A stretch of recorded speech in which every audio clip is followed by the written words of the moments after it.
ننګرهار کې افغان جیم 2 د بدن ښکلا کلب د لوبغاړو د هڅونې او خپلو مسؤلیتونو ته د پام راړولو لپاره غونډه جوړه کړې وه. په دغه غونډه کې د ورزش د بیلابیلو برخو د مسؤلینو ترڅنګ د ورزش مینوالو او د بدن ښکلا ورزشکارانو برخه اخیستې وه. د افغان جیم 2 د بدن ښکلا کلب مسؤل محمد فایق لټون وایي د ټولنیزې علاقې له مخې دغه کلب جوړ کړی. د لټون په خبره د کلب له جوړولو هدف ځوانان ورزش کولو ته هڅول او له نشهیي توکو د دوی راګرځول دي. اساسي هدف مې دغه درلودو په د کلب ایجادولو کې چې هر یو زه خپل ځوانان سره زه یو نوع اړیکه ولرم، ارتباط ولرم، یو بل سره وپېژنو، د خپل د ښو عادت د بد عادتو سره خبر شو، د خپل ژوند د تجربو څخه هدف وکولی شو خپل ځوانانو ته خپل د ژوند تجربو انتقال کړو. د ننګرهار بدني روزنې اولمپیک رئیس نور احمد حبیبي بیا لوبغاړو ته ډاډ ورکړ چې ژر به په دې ولایت کې د بدن ښکلا کلبونو ترمنځ سیالۍ پیل شي.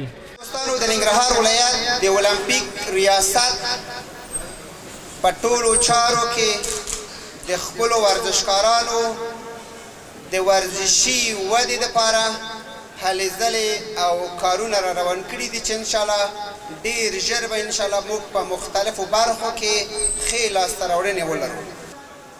راځئ د سپورټ د نظم دپاره کار وکړو، راځئ د سپورټ د بهبود دپاره کار وکړو.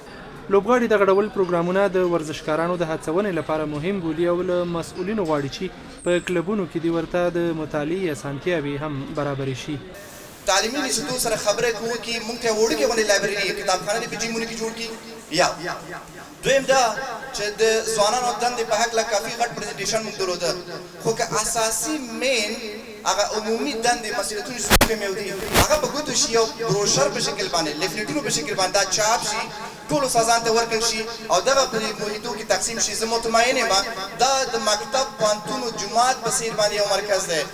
د غونډې په پای کې د بدن ښکلا ورزشکارانو خپل نمایشات وړاندې کړل او د مسؤلینو له لوري د ډالیو په ورکړې سره ونازول شول.